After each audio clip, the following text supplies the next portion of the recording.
Welcome everybody to the KeSPA Cup Finals here at the Sejong Convention Center. We are here 2 floors underground to introduce our 2 finalists that have made it here. Of course, Castor Park up on the stage, getting everybody hyped for this final. It's me and Papa Smithy. How are you feeling today, Papa? Valdez, I am feeling fantastic. It's cool to have a full crowd here. It's Gen.G, it's GRIFFIN. It's a matchup that we've already enjoyed a couple of times.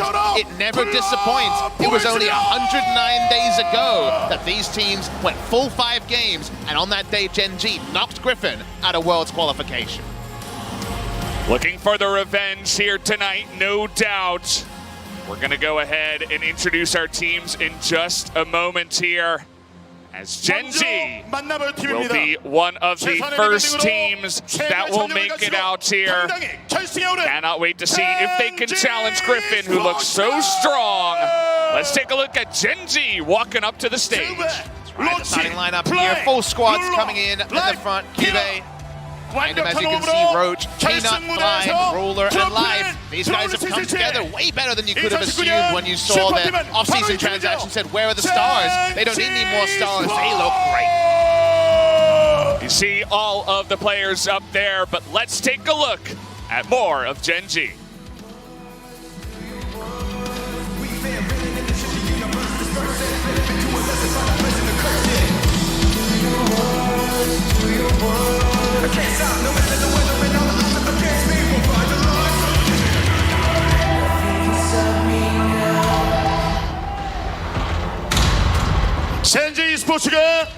And their challengers here, as you can see on the screen, GRIFFIN looking so amazing so far in the KeSPA Cup, undefeated as well, currently 5-0.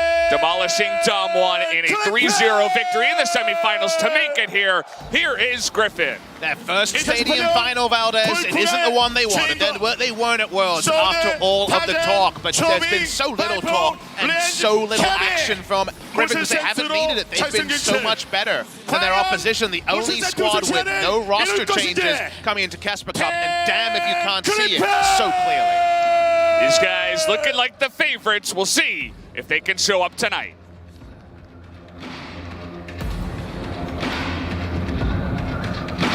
I just look at the world, such a sight to behold. Most of the stories will never get told. Been on my own for so long, I don't know what else to do. Pray I don't lose my soul. Walking too far till I'm numb to the coast. Coming for everything, diamonds and 2018년 Gen.G versus GRIFFIN in one best-of-5 to decide our 2018 KeSPA Cup. Both of these teams looking unbelievably strong with their rosters. Cannot wait to see who will come out here as the victor. Let's get into it, guys. Gen.G versus GRIFFIN.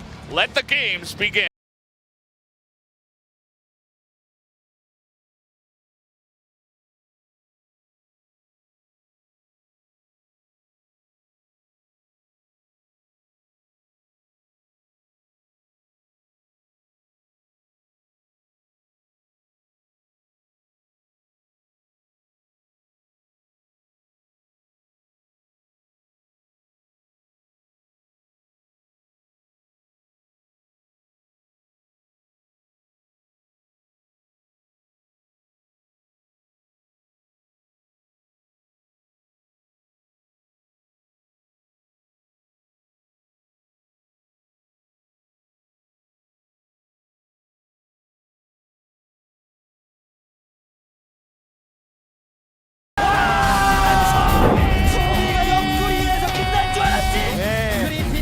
전진하고 있습니다. 담원을 정리하고 결승으로 갑니다. 그렇죠. 넥서스 파괴됩니다. GG!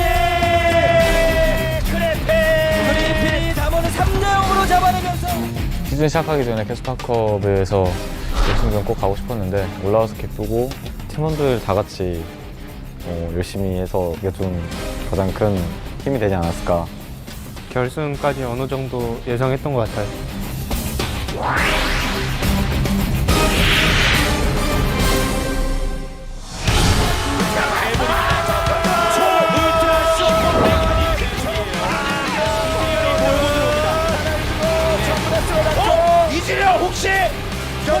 혹시 펜타각인가요? 만들어주나요? 결승 Gen.G. 무조건 이번 캐스파컵은 무조건 가야 된다고는 생각을 했는데 너무 좋고요.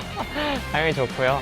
팀을 옮기고 나서 바로 하는 대회라서 결승전에 올라간 게 좀 처음이다 보니까 좀 감회가 새로운 것 같아요.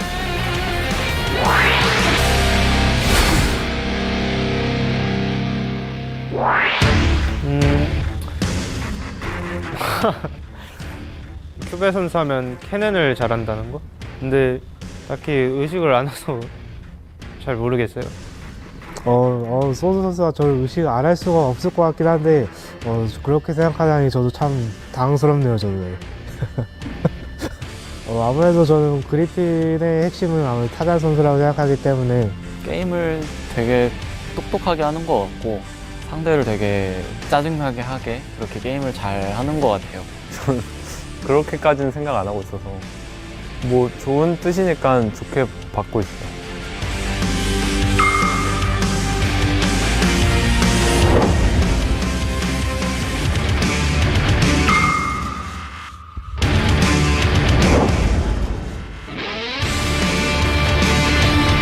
변화가 좀 있었던 팀이고 그 호흡을 맞춰본 지 얼마 안 돼서 그랬는지 모르겠지만 뭔가 깔끔하게 끝낼 수 있었음에도 불구하고 되게 치고받고 하는 모습을 자주 봤는데 저희는 쭉 그대로 왔었으니까 호흡 면에서 아마 더 유리하지 않을까라고 생각을 해서 반박할 여지가 없긴 한데 이렇게 호흡을 못 맞췄는데도 결승 갔다는 것만으로도 좀 약간 긍정적인 신호를 일단 챙기고 가는 것 같습니다. 그 선발전에서도 졌잖아요. 또 대여보면은 다시 정신 차리지 않을까 생각하고 있습니다. 저희가 이기지 않을까요? 쉽게 이길 수 있을 것 같아요. 이번 결승은 우승하고 싶고요. 완벽하게 하는 그런 플레이를 보여드리고 싶고요. 꼭 이기겠습니다.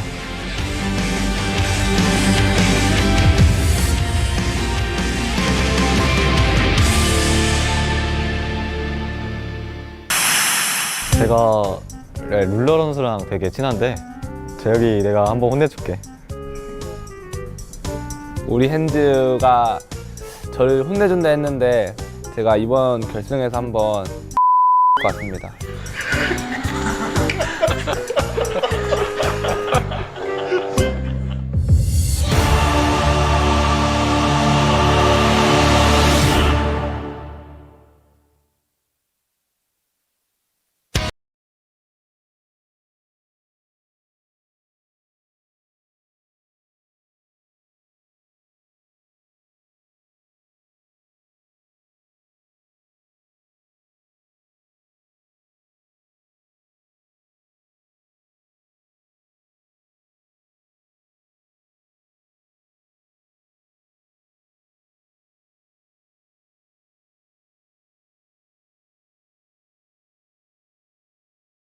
Welcome, guys. We're here on the desk at the KeSPA Cup Finals for 2018. I'm Valdez. With me is Papa Smithy. We had a little bit of trash talk there. Even to start off the KeSPA Cup Finals, always can count on Fly to do a little bit. And even the ruler at the end had that one bleeped out on the Korean stream. It's pretty funny. It's always Korean esports when you get the trash talk, the venue shots, everything looks sick, the trophy is there. It's the KeSPA Cup final, but it's so much more about us. Yes, this is not a tournament about Worlds. Worlds is a few months ago. Gen.G's appearance there, though, there's some revenge for them to try to pick up, right? Because at the end of the day, Gen.G had the worst showing for any Korean team at Worlds in history. They definitely were looked at as a national embarrassment today. They make it here to their first domestic final in the LCK era. Cuve's been there for the entire time, 4 years on Gen.G with no trophies, so he's definitely got some business to attend to. Speaking of business, the match points here between Gen.G and GRIFFIN. 109 days ago, you and I were casting the World's LCK qualifier round 2, the semi-finals, before the grand final against Kingzone. Gen.G 3-2 winners narrowly over GRIFFIN. That was, of course, GRIFFIN's last competitive match before the KeSPA Cup. The results, if you remember, GRIFFIN dominated the first round robin, then came down to earth a little bit, 5-4 in the second round robin of the LCK. We've had 3 winners of the KeSPA Cup. ESC Ever, now BBQ Olivers in 2015. Rocks Tigers in 2016, that was their send-off. The Rocks Tigers never played after winning the KeSPA Cup in Busan that year. KT Rolster actually picked up a trophy in 2017 and started off a year where they went on to, 12 months later, win LCK Summer there's a lot of good things in the future for KeSPA Cup winners usually, and GRIFFIN and Gen.G will both want to win today. Yeah, and you can take a look at some of the stats that we do have prepared. The undefeated team down at the bottom here for GRIFFIN with the most powerful team strength. They are first in 4 different categories, and I guarantee you those are just the categories we want to highlight, and that they are on top of other categories here. Gen.G as well, putting on a great performance for the KeSPA Cup. You see they're near the top in almost everything here. Just a bit below there on the kills per game, as you can see the second column, compared to GRIFFIN. So, you know, not picking up as many kills, but certainly some clean victories for the side of Gen.G themselves. But the surreal point is that even though Gen.G is by far the more established org, Gen.G have been building and getting better over time, because they've had to, right? It's a new roster, Peanut is new, Life is new. Meanwhile, GRIFFIN have not been building. They have been pretty much flawless. 5-0 so far. They're speedrunning their way to this final. Here's the starting lineup. No surprises going to be sprung by either team. Life and Lehens starting supports, of course, and the rest of the rosters as you would expect. This is going to be a really fun one between Gen.G and GRIFFIN. Again, if you just go back and watch the VODs, they had entertaining series after entertaining series. There was no inaction. All of the matches were competitive, whatever the scores were. Now on 824B, we finally see them meet today. Can't wait to get started on this finals. It will be one best of 5, of course, here for Gen.G versus GRIFFIN. A lot of 3-1 predictions for the side of GRIFFIN. That's kind of where I landed as well. Seems like the correct prediction, the safe one, you know, especially after GRIFFIN just pounced Damwon 3-0, and probably our quickest best of 5 we've had in a while, whereas Gen.G taking the 3-1 victory up against KT. So, gonna be an interesting one in here. This guy's wearing a GRIFFIN box hat. I like it. He's getting in there.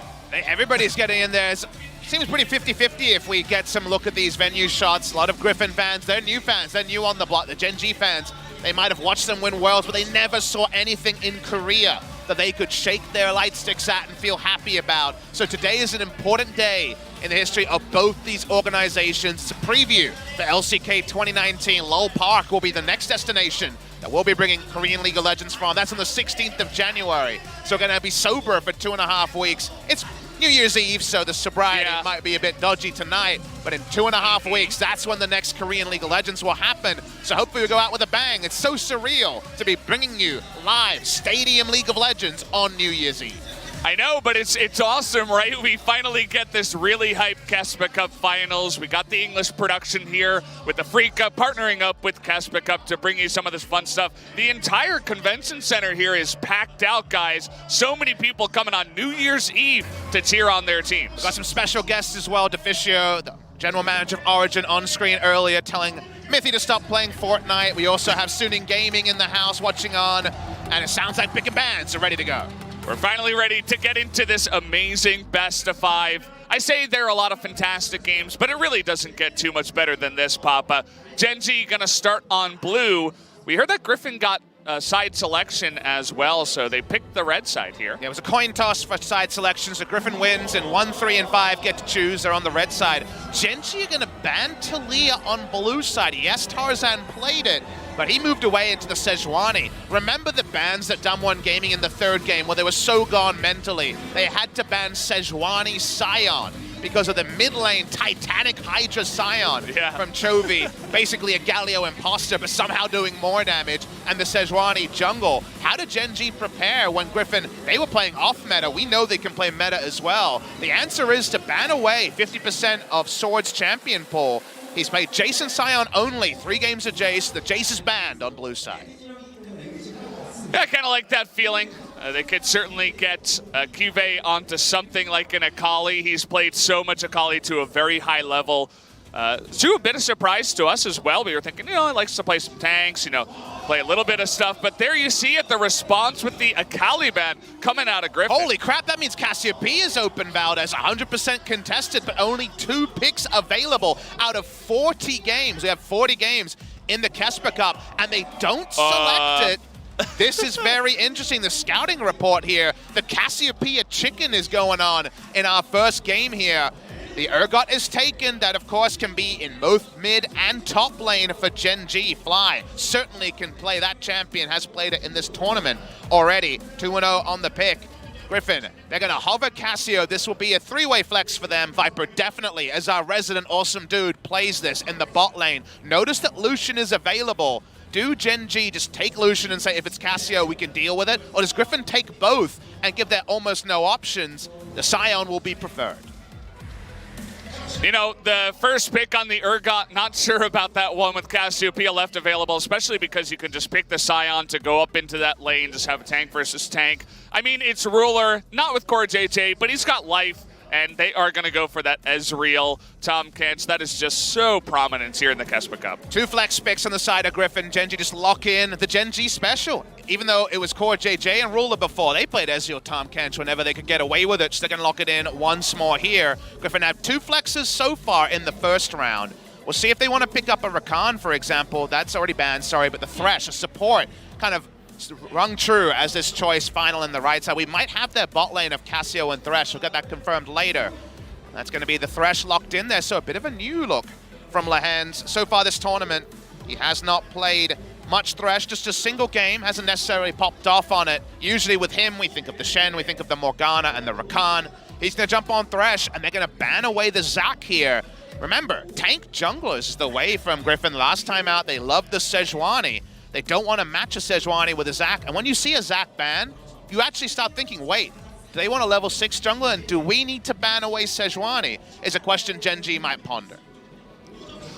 Such an interesting idea, just the way that even towards the end, GRIFFIN is forcing this pick ban to change up with their weird picks, and Tarzan, everybody calling him one of the best junglers in the world, if not the best. Yep. I mean, he's getting up there for sure, proving his stuff so far at the KeSPA Cup. Can't wait to see what he brings into this finals in terms of weird picks. And how late will he draft his jungler? Because last pick junglers almost never happens in competitive League of Legends, and yet we saw it a few times in our most recent series. Canyon was like, guys, I can't deal with this Sejuani. I can't deal with Tarzan. Give me last pick on red side for jungle. It wasn't enough in the time, but Peanut and Tarzan is a very enticing jungle matchup where Peanut could definitely be the good luck charm. If he can, in the early game, actually set the tone, we know Ruler can carry. It's the if, the conditional of getting on top of Tarzan.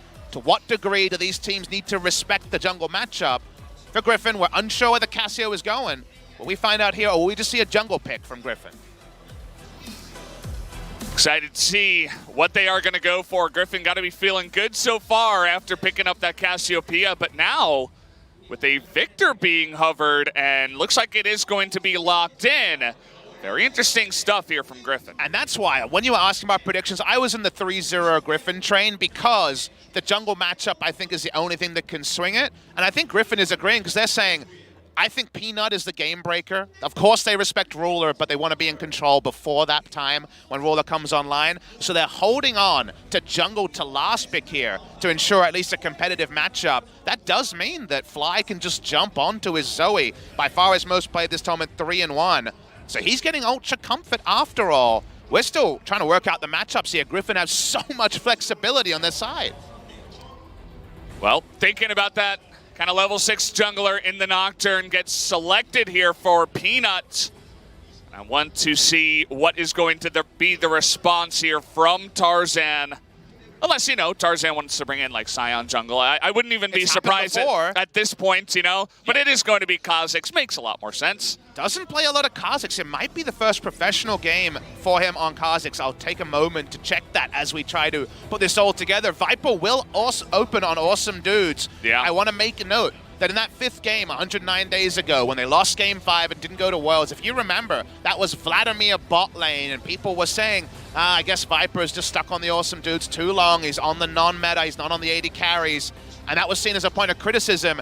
There's Awesome Dudes, and there's Casio, who right now in every lane can be ultra powerful. Bot lane is no exception. We'll wait till 20 seconds. The Victor can also be flexed there. C9 fans will remember that being played by Sneaky at Worlds. But Cassiopeia Thresh against Ezreal Tahm Kench. It's going to be a world of hurt. If you got a mana bar on Viper, you're going to be harassing one of these guys down. Yeah, generally, stuff that can outrange the Cassiopeia is going to be okay. You know, the Zoe would have been a decent matchup. As we see, it was picked up. The Ezreal should be able to poke from afar, but it definitely takes away a little bit of that lane presence, as Cassio is just so dominant in pretty much any lane that she's in. It's so weird. This is not what I expected to see. A Cassiopeia in the picks here for one of the teams. And it wasn't even first pick after it wasn't banned. QV on the side of Gen.G actually favoring the Urgot as a first pick. And so the mind games go really deep into this first game of pick and bans. That's exactly what we wanted. It feels like this pick and ban was so competitive between these two teams, so many mind games going on, and all of that is going to change after game one, no doubt. And it looks like we're ready to get into it, Valdez. Yeah, we're just about ready here, Papa Smithy, as it looks like we are ready. The game one is going to start here for the KeSPA Cup 2018. Gen.G up against GRIFFIN.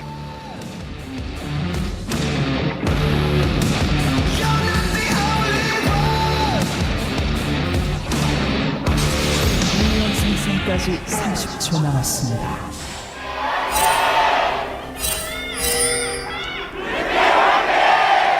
Ooh, the chance there for the side of GRIFFIN looking just a little bit, sounding a little bit louder here in the convention center at Sejong University. We're starting up game number one here, guys.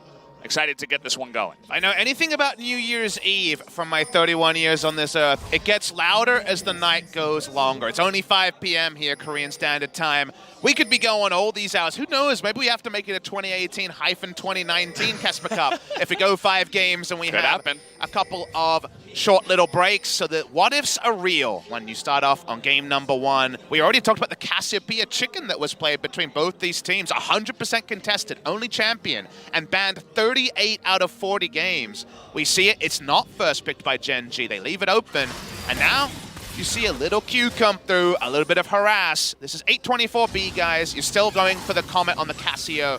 Cassio's ability to abuse Comet in the late game is what helps her already.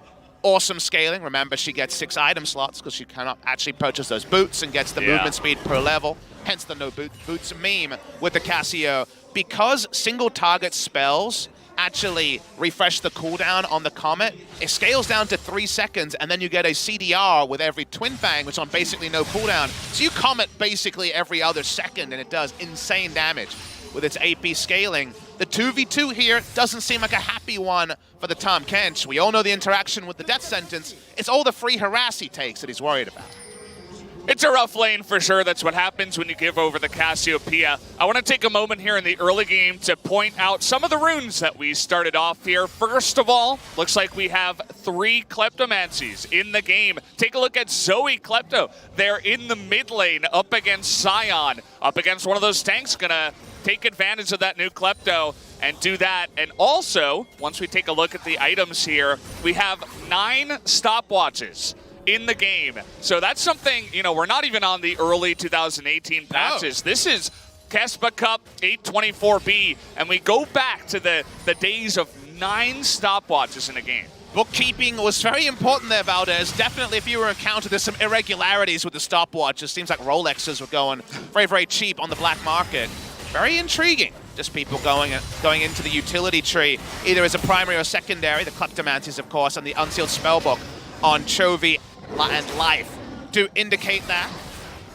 And it's Tarzan's first professional game. Was able to check that on the Kazakh. So definitely an ultra different look. Remember, he was on Sejuani duty 2 days ago, 3 days ago, and now he's jumping onto the much more aggressive, much more tournament meta Kazakhs, the most prioritized jungler so far here in the KeSPA Cup. He's got strong lanes to make the Kazakhs work. We already saw 2v2 heavily controlled, or they're denying Ruler. He's farming from 1100 range already in the bot lane. Oh, they got him! Oh, there's the Devourer, but the poison and the Ignite isn't enough. One got it! First blood goes to Lehens on the Ignite, and that's what happens when you give over Cassiopeia in a lane. It was a really bold choice for them, but they were just too slow on the Devourer there. They could not allow any extra damage. Lehens picks up the kill. And at the end of the day, they've shown respect, and even farming from 1100 range, they give up first blood, priority bot side, Sion's gonna push in happily in the mid lane. After level 6, you come in with the portal jump, you get a Klepto proc, you feel good about that. The Klepto abuse happens post level 6 mostly for the Zoe, because she can just pop in every 6 seconds or so. But given the control mid and this priority bot lane, they don't have a ward to put down. The death sentence comes in, aptly named, and between all the bonkers burst, They take him down, and Ruler can only have himself to blame. Remember, he takes Summon a Teleport to allow him to get some item leads, to allow him to get some decent shopping timings. You can't walk up and also take the Summon a Teleport. Hard to call it walking up, but we saw what happened on screen. The death comes in for Ruler. Yeah, and it was very predictable too. I mean, if you guys are playing in a lane and you see that one of your creeps are about to die and your opponent's going to go for it, even if it is Ezreal, you can line that up if you think he's going to greed out for it. At least in that case, it was greeding out for it. So Lehens gets the hook, and you got to think it's, you know, the poison from the Q plus Scorch plus Ignite. It's all that ticking damage. Ezreal, not tanky, obviously, at this point in the game. It was just too much. And you ask a question. All right, you have 850 gold. It's time to shop. What you buying, KeSPA? Viper puts up his hand and says, I'm buying a blasting wand. I'm going to continue to look for trade damage. He's not buying the tier that lines up for the same gold cost and scaling. A fairy charm for lane control. He had his own teleport to get in there. And now those repeat ganks, base every time Ignite is up. QEE and an Ignite coming in between the Cassio and the Thresh is going to be 500 damage out of nowhere. So that's stressful times for the Gen.G bot lane, and people, when they were thinking of how you could lead to a Gen.G victory here, because Griffin do come in big favorites, and in my head, you hear those alarm bells of potentially 3 priority lanes, a roaming mid laner, because Sion will be faster to rotate to side lanes than the Zoe. There's a lot of pressure here on Gen.G, and all they want to do at this point is stabilize. So Tarzan heading towards that Mountain Drake, definitely going to be a decent one to pick up here early on in the game, but there was a ward that got stopped out by the control ward that was placed by Griffin, so Tarzan decides against it. They had priority in the lanes, as you were mentioning, so he could have gone for it, but instead will come over here for his red buff. Wants to hit 6 as well. Probably will get it after the red. And you notice Chovy's items. We should speak about this. Steric's rush into Titanic Hydra when they had a pretty low damage comp. They don't have a low damage comp this time. They have Cassiopeia, Kha'Zix, and the Victor. So without a Sejuani or a tank jungler, they're going to have him go into tank. He just wants to be an initiator. Kind of the only disadvantage of Griffin's comp is they need their top laner to wave clear. If they fall behind to Baron, Ezreal, and Zoe, we know how that goes.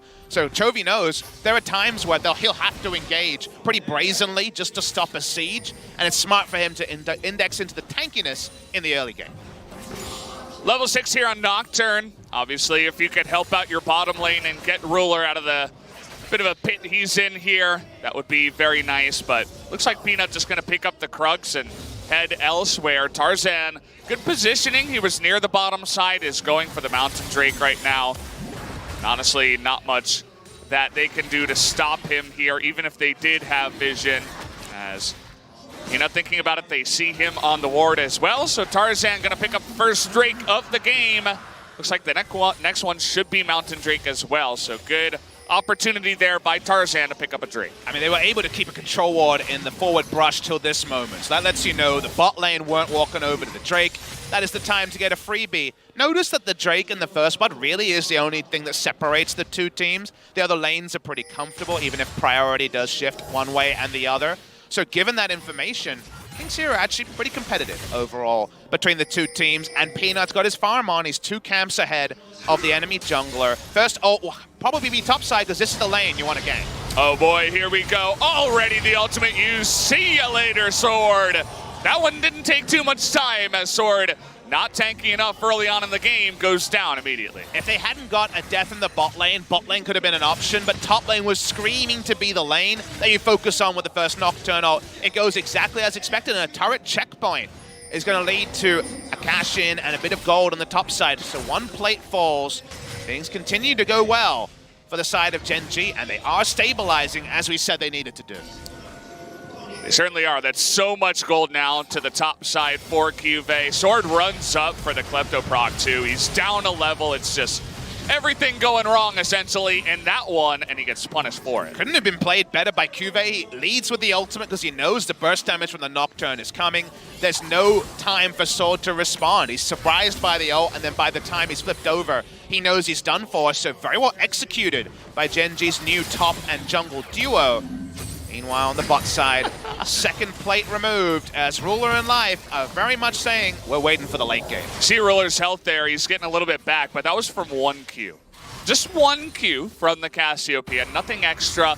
He took Scorch as well, and He's having a fun time down there. Only ahead about 10 CS, but has the extra kill to his support. So let's talk about where this game is going in the mid game as Tarzan and Sword poking around top side. Needs KeSPA to go in aggressive to actually try something here. Does the Kha'Zix. If he was timing out Nocturne, he'd be off by a little bit. We can see that there's about 20 seconds left on Paranoia. As mid lane, here comes the Klepto procs. That was pretty cute. Fly just hopping out of that one with the portal jump and making it back in time after the sleep to get some Klepto. Again, talking about where the game is going, mid-game is where GRIFFIN have a lot of options. The Scion mid-game is so strong with base damage. KeSPA's playing around this brush so well so far. Tarzan's wasting a lot of time. Notice his Wolf Camp is the only one that spawned. Here we go. Hey, is gonna face check it though. Do they have the damage? Gonna flip him over. Here comes Nocturne. Gonna go on top of him, but there's that stopwatch, the first one. But the Victor not very tanky, and KeSPA gonna scuttle away here. With that goes Tarzan super low. Ezreal comes in, and Tarzan, oh boy, turns around, knows he's dead, and will give over that kill. Peanut in time with his ult. And that's the risk of playing on the weak side. Bot side is the strong side for GRIFFIN. Kha'Zix tries to make a play top side, but for once, it's just a bit too bold from Tarzan. The 2v2 is there. Peanut wasn't coming for a gank. He was on Rift Tower. It was 50% HP. That's why it wandered into the screen awkwardly, wanting a front row seat into Tarzan's first mistake in the whole of the KeSPA Cup 2018. But playing on the weak side, that's where you can potentially be taken down. And it's a just reward for Gen.G, who are making smart moves early game. That Nocturne pick feeling pretty good was their last pick, and they weren't sure what jungle matchup they were going into, but here it gets another kill. And we always talk about opportunity cost for jungle, because always, can you perfectly balance farming every camp off respawn, taking some enemy jungle, and getting successful ganks off? Remember that Tarzan waits for about a minute in the top side, so he's not impacting the map elsewhere, and he dies. So it's worse than just giving over a death. It's a significant waste of time. So a very rare mistake from GRIFFIN's superstar jungler does threaten to slow down the advance, and we were already saying that GRIFFIN's mid-game, the ability to use the Scion, to outnumber, to really force some things and trade up in the early game is important for them, because here's one thing I'll say. If Gen.G get a Baron, their siege is obnoxious. TP in the mid lane here. Looks like Life was coming over, maybe scared about Lahen's making his way. Was just gonna TP into the lane anyway, but Lahen's spotted on a control ward is just fine. Little move by Sword in the top lane as well. Goes down to the Rift Herald, clears out his own control ward there, and puts a very sneaky one into the pit just to help out. He knows his jungle is a bit behind. They want to know if Peanut does start that objective. And that macro move is smart because Kha'Zix can say, all right, screwed up on top side. I'm going to take the Drakes. We know those are free because of how bot lane is going. And if you're not going to surrender a Rift Herald, you're just getting free stacks. So that's an example of trading up in a pretty bloodless fashion from smart wards. The bot lane will suspect this. Here, Gen.G have limited information and GRIFFIN have full information, although that information lead is now half. And spot Tarzan, not much they can do. Peanut gonna clear out a ward here, but we'll see if GRIFFIN has any way to even challenge that. You see Lahen's now coming on up, and Peanut is going to respect that. They say, okay, push comes in from Chovy, Lahen's is gonna move out. Gives a little bit of room to the Gen.G bot lane, but at the same time, Rift Herald will not be taken. And at the end of the day, GRIFFIN were first in, best dressed with the vision. We talk about vision battles, how you can't just rock up at a Drake when it spawns and be fine. You need to actually prep for it. And GRIFFIN's prep, getting the 2 wards in and having the priority bot side was significantly better than Gen.G's. Still, they have control top side. Still, they're going to make the start because Peanut knows the best use of his time is taking down this Rift Herald. He's going for it here. Urgot leaves the lane. Zoe coming over as well. They can likely assume that this is happening, but not much that they can do. You see Tarzan moving away, heading towards the bot side. See if they try for anything here. No, it looks like Tarzan just going to go on to a back. So Rift Herald picked up successfully here this time around for Peanut. He's going to spawn it straight away because Sword went on a back and isn't in lane. He's not there to shut down most of this minion wave. They're going to take the turret, and first turret blood should go the way in this race. It's a ranged user of Demolish, so the Demolish proc will not be enough. Very close, actually. And it did say that the first turret did go to the blue team in the Korean there, even though it kind of showed up wonkily on the right side saying that the red team got it first. So I got you guys And, well, stun comes in. Kha'Zix's thinking about top side, but Urgot here. KeSPA is going to be just fine to hop away. If you're a really long-term player of League of Legends, you'll remember a meme from a long time ago, which I'll hold on to, is Viper. My asthma's big here. Okay, death sentence, though, not going to land. Actually, Lehens hits a minion in the front instead of that Tom Kent, so he's totally fine. There was a time when Urgot, around Season 1, was seen as oppressively overpowered, back when he could shoot out his Q into the fog of war. Big Fat LP was one of the best mid-lane Urgot players. I know I'm dating myself here. The reason why I bring it up is there was a meme around that time, which was a zoom-in of Urgot's old splash that said jungle gank double kill. And that's kind of the situation that KeSPA was in when he was able to pull off that top play. If you go in as Kha'Zix and you're not ahead, there's a very real chance that you die. Fear Beyond Death comes in and bad things happen for Sword as well. So avoiding KeSPA wherever possible right now is a smart move for Griffin. Just let him be. You know, the first pick, Urgot. KeSPA calling for that one, no doubt. Saying, no, just give me that pick, I'll do a good job. Already 1-0-1 alongside Peanut in the jungle, so got to be feeling good about that, even though the Cassiopeia did win in the bottom side. So we have 2 stopwatches in the inventory from Fly. He's one of those obnoxious people that wears a watch on his left and his right hand. I guess he really needs to know the time. He probably checks his phone as well. What a weirdo to work out the time there. I assume the timepieces can be used independently, similar to the double stopwatch interactions we saw with Stasis, but I've actually never seen them both purchased, so I don't know how that goes. But let's just give him the benefit of the doubt there. So 2 stopwatches, but the Ludens is the big takeaway. Looking for Fly is Lehens, but sitting on a ward. Tarzan dodges that one. They do end up clearing out that ward in the laning phase. Definitely going to deconstruct a little bit. Player's going to go and move to other different lanes. You see the top laners go to the bottom side, and both bot and support do go to the mid lane here, although Ruler's up in the top side, so just farming up by himself using that Ezreal independence for now. Viper himself has gone for the Ludens build. When we saw bot lane Cassio, this often happens.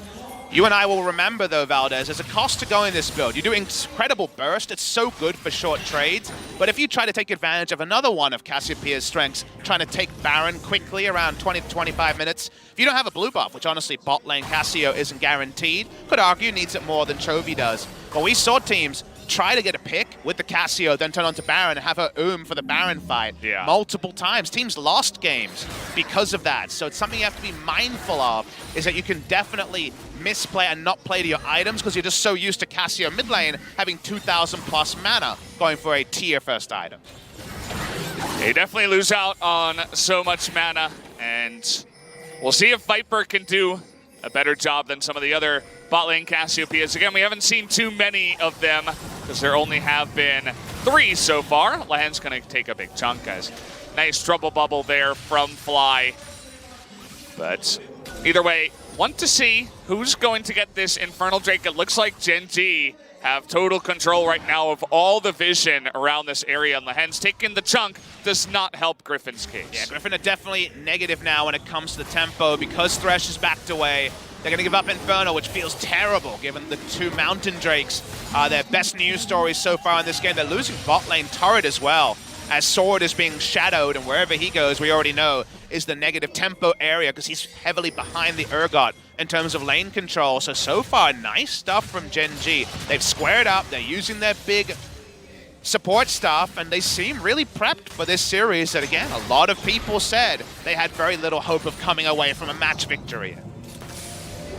Yeah, well, game 1 definitely very important. We saw how Domlin, over the course of a best-of-5, kind of eventually fell apart to Griffin after getting 3-0'd. If Gen.G could get off to a positive start here, that would be fantastic. This blue buff you were mentioning, it is going to go the way of Viper. That's incredibly important that he does not run out of mana with the build that he did choose. And because Sion is the mid lane, he's going to be the trusty initiator, and it's free enough for Viper to pick it up. He's got 40% CDR now as well between the Banshee Veil, the Ludens, and the 10% coming through from the blue buff. May even have it with Transcendence. Hard to know which rune he's spec'd into, but given that Chovy clears on top side, Griffin's big advantage this game is their ability to impact a team fight quickly. Gen.G only have Peanut diving in. Their dive buddy is kind of a suicide mission from the Tom Kench. and Urgot already being in position because he's, of course, quite slow. So given that, GRIFFIN have the ability to Scion Speedway themselves in or Thresh Death Sentence them way in to a creative start to a team fight, but they lost that from the Thresh being chunked out last time.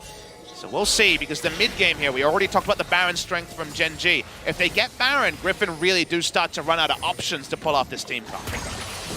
Chovy getting pretty aggro into the enemy zone here, the enemy side blue buff, and yeah, both these teams have a decent amount of engage. You know, Lahens and Scion obviously going to be big ones on the side of GRIFFIN. Urgot with the right to Glory pick up first, alongside the Nocturne, going to be running straight at the enemy. Bit of a budget Scion ultimate yeah, there. Pretty much. Not as fast, not as cool, but definitely just as scary, if not scarier. Part of the reason why Urgot came into the meta in a big way. Gen.G really want to square up the game, and right now they're able to do that. Zoe Ezreal, the sieging duo here. Ooh. Uh-oh, gonna force that stopwatch. Here is Scion. Gonna miss Life, as Life with the fancy feet here. Peanut gets extremely tunked out, and now Tom Kench has to go down. Death Sentence does miss on the back, but the huge Ezreal ult. Viper with the split-second stopwatch there is going to survive. Some fancy moves from GRIFFIN, even though Ruler nearly chunks everybody out. That was really important positioning from Chovy. Even though the ult didn't hit it, split up the enemy. And now in a scenario like this, Sword's probably gonna have to flash. Trying to get around the bend and wait for the Lantern. His greed will pay off as he calls for Lahens and will get out of there alive. They actually were able to set up terrain where they could get a positive trade, even though mid lane like this is Gen.G's dream. Zoe and Ezreal in a wide lane poking around. So many stasises are used. Scion comes in and doesn't hit, but look at the space control he buys, and then Miasma means nowhere for life to go. The ult from Urgot would have killed Viper, but he stasis it, and it's caught by Chovy. Then Chovy's like, wait, what's my threshold? I'm tanky, but 20% of my max health is still going to be difficult to judge. Backs away, no one goes down. A 50-50, but in a scenario where it seemed like Gen.G were very likely to trade up. Well, that's the end of the replay. Okay, back to live. We're giving you guys a bit of a sneak peek here. Into the backstage of the KeSPA Cup. Live or replay is a meme, and we just wanted to, you know, we're trying to drive it into the ground so no one asks in the YouTube chat. Well, a big part of that as well was that Tarzan found Peanut on the left side and essentially just chunked him out entirely before the fight even started. So the Nocturne couldn't get into the backside to, you know, get a good dive off with this stopwatch. Notice that he makes the Guardian Angel and buys another stopwatch here. So it's just the day of multiple stopwatches. Not sure what happened in the one extra day of practice they had from the semis here, but both these teams loving their timepieces. Might be the most stopwatches any pro game, given that we've had multiple players pick up 2, and we started with 9.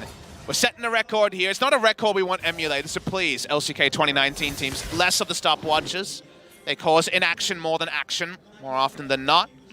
Sword himself goes bot lane. He's got the start of his core build here. It's the build of I'm going to try and push in and just disengage from the Urgot as much as possible.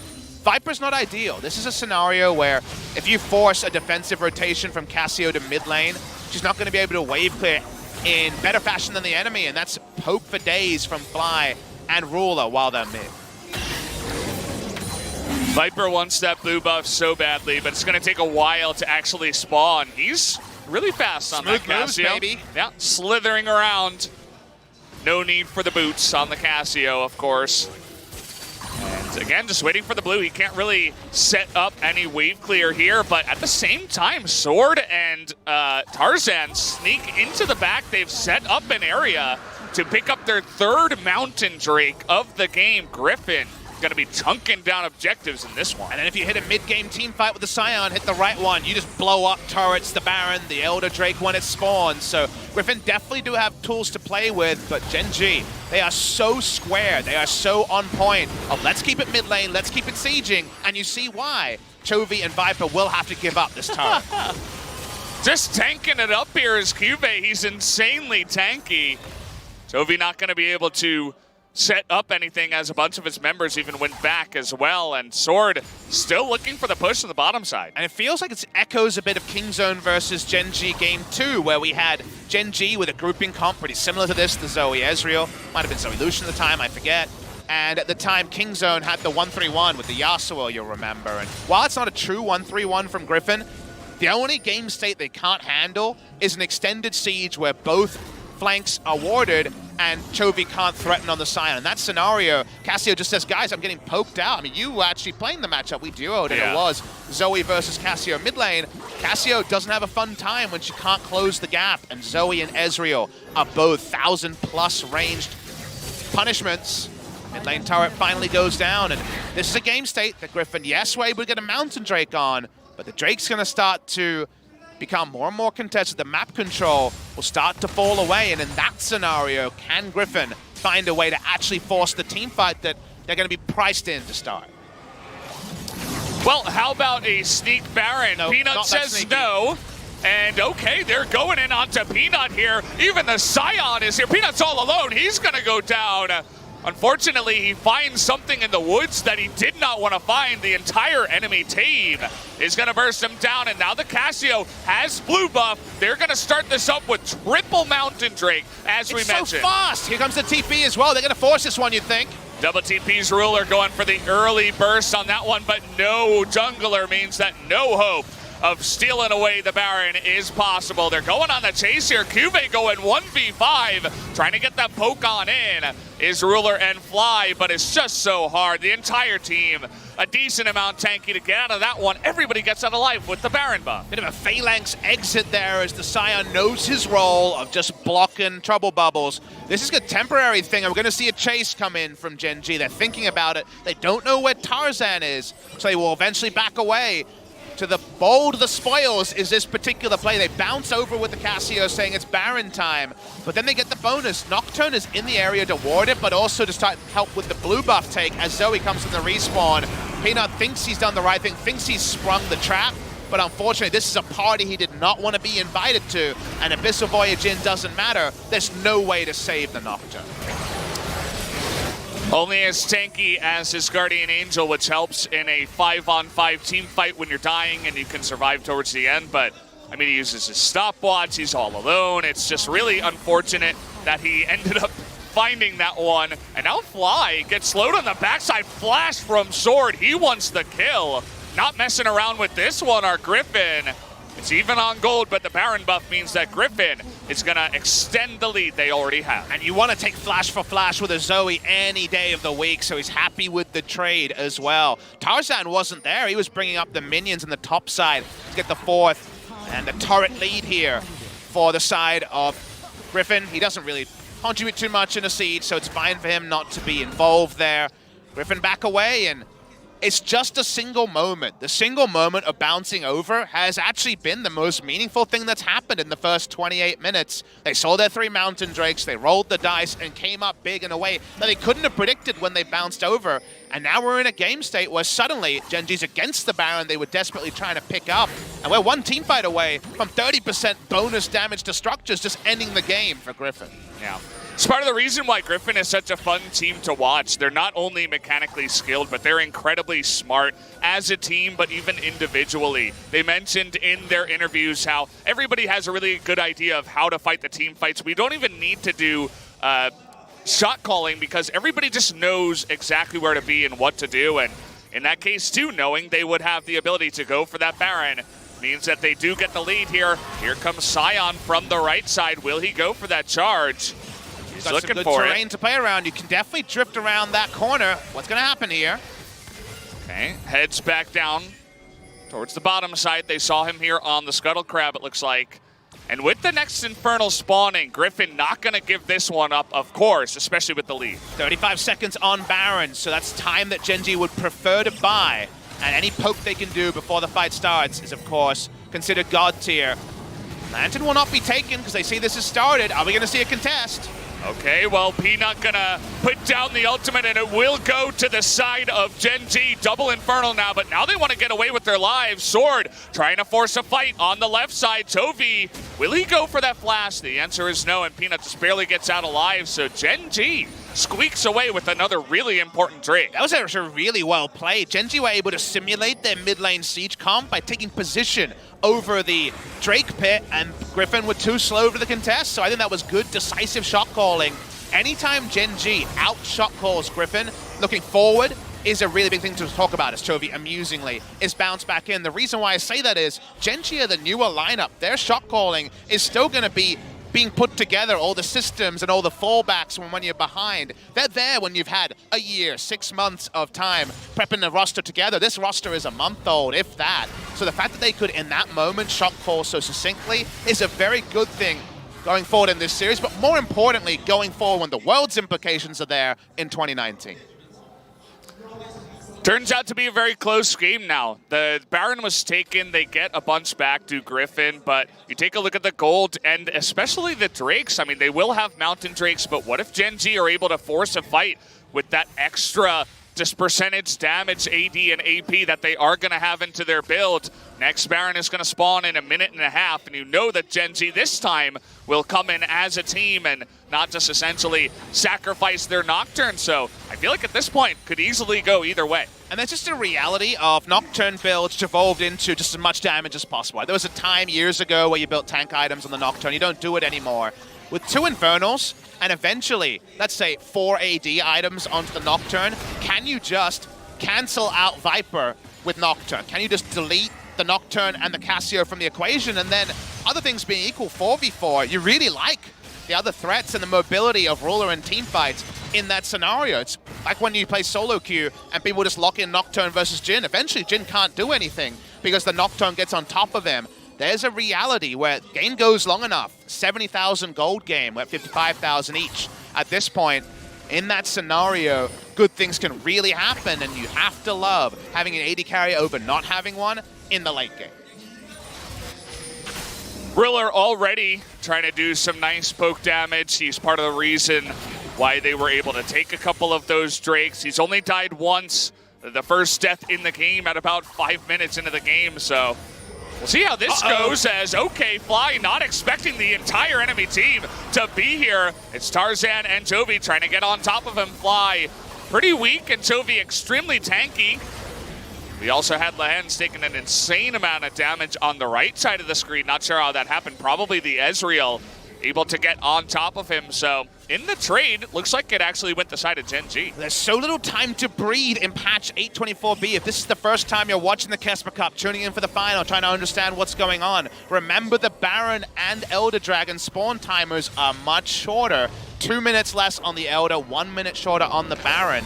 Because of that, the Baron feels like it should still be spawning. It's already been up. It just spawned about 10 seconds ago. So the tempo stays super high. The minions move faster, so the minion waves in general crash more often and also can potentially aggressively push. I was talking to some of the pro players before the KeSPA Cup started and said, what should I expect? You know, what's different in scrims? And they said one of the big things is if you play a TP top laner, or in this case a TP mid laner and a side lane, you don't need to slow push 3 lanes. We don't even talk about slow push. That's just how pro players made in previous patches. You just have to push 1 lane. The minion wave moves so fast, you can TP straight away. The time for decisiveness is patch 824B onwards, and the next decisive move should decide game number 1.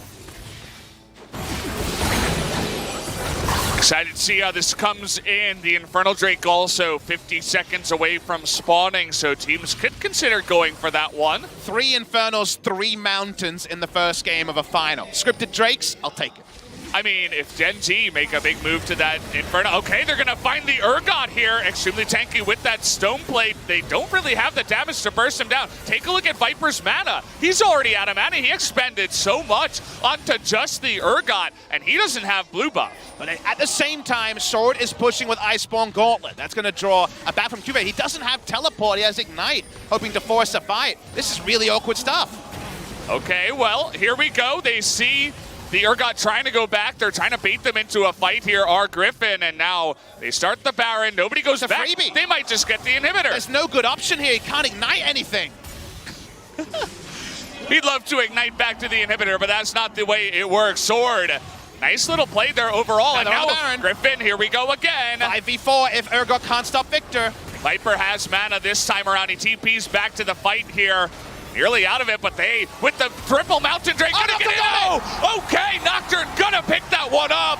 Peanut goes in and makes the big play when it matters. Now, who is going to win this fight? Tovi extremely low. As is Tarzan. They can't win this. This is Gen.G's. They should be able to force this one, trying to get onto Lehens, but he's buying the enemy team a lot of time. Tarzan trying to force it here up against Fly. Triple Bubble is going to go wide, and it turns out that only Lehens is going to go down. And they need to recall and get to Inferno because Urgot's already there.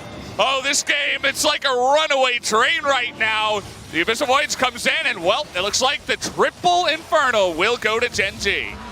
Griffin bite off more than they can chew. They got a free inhibitor, and then it comes back again. Bot lane, Cassiopeia, mana problems. It's some sort of weird synergy. Ooh. Great steal from Peanut. It's always been one of his things. He's so clutch with the steals around objectives, but Griffin forced it down. If you waste all your mana and don't get the Baron, then you're gonna lose the turn fight as well. It's only a single kill onto Lehens at the end. Can eventually push. Already a minute gone here on the Baron. Would like to accelerate things here a bit, but a forced fight coming in from Griffin now. Gonna miss. Oh, he actually gets the death sentence, but the Devourer was there. Grey Health comes in, and Kive this time does have the TP. Tarzan takes a bunch of damage. He's so tanky! He's unbelievably tanky. He's got that stone plate. Life and Ruler, though, a little bit low here. It's Tarzan, oh, there's the death sentence, and he does have the Devourer, but it does not matter. Two members might go down here. Tarzan with the assassination, and it doesn't look like Gen.G have the damage this time around.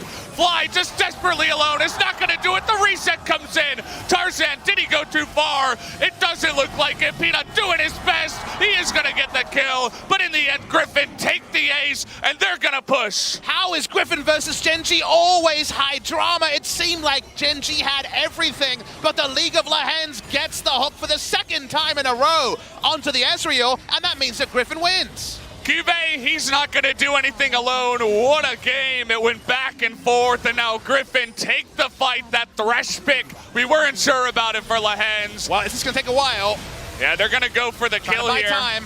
Kive doing a nice job of that so far. We got 7 seconds on Ruler. Life is available desperately. Trying to stop this one. You can feel the desperation in the Tomcats.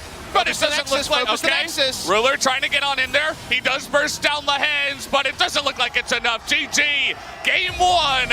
An unbelievable victory goes to Griffin. What an awesome game. Mistakes on both sides, but in the clutch, Griffin cannot be beaten in team fights.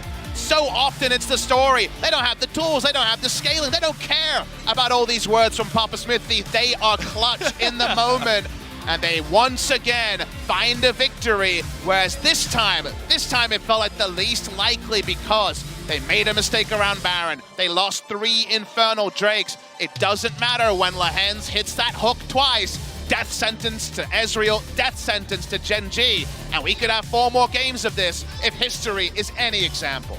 CV Max given the secret whispers to Sword 2. Even he did a good job with the counter push there, getting that inhibitor in the bottom side. Didn't end up being the game decider, but nice little play there. Wow, so back and forth. Griffin thought they had the Baron, but then he comes in with the steal to speed up, makes it interesting, but it doesn't matter in the end. Think of the moments. You zoom in on Life's face. Remember, he debuted at the start of KeSPA Cup and finds himself in front of thousands of fans, both in this venue and around the world, realizing that this is a whole different ball game. This is not Griffin's first rodeo on a big stage. They were there for 5 games for the LCK Summer Final. They weren't good enough on the day. They don't want to repeat that today, but somehow it's so surreal that there's more veteran status than one player on Gen.G's roster because of the fact that Griffin finally have beta tested. They still made mistakes. They still didn't look as clean, but they go 6-0, and they're trying to make it 8-0 through the KeSPA Cup. What a start to the KeSPA Cup final here. Guys, though, we are going to come back after a quick commercial break. Stay tuned for Game 2.